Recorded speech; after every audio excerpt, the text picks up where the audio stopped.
Hello guys, in this video I'm going to show you how to add a comment to a task in the Asana app. But before that, don't forget to subscribe and leave a comment down below, because at 10,000 subscribers I'm going to show you my whole YouTube revenue statistics and growth strategy. So without further ado, let's jump right into it. First we have to open up the Asana app. And here it opens up in the home menu where we have our projects, portfolios and goals. From here we have to go into a project.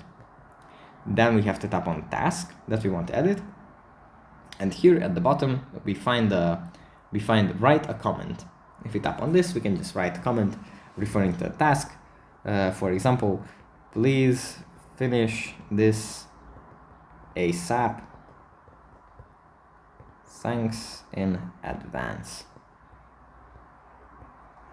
And then we can just edit whatever we have wrote, make it bold, make it like this, probably a strike through. Yeah, and then we can just tap on send, and it's going to be sent to the task. So that's pretty much it for this video. Hope it was helpful for you guys, and I'll see you in the next one.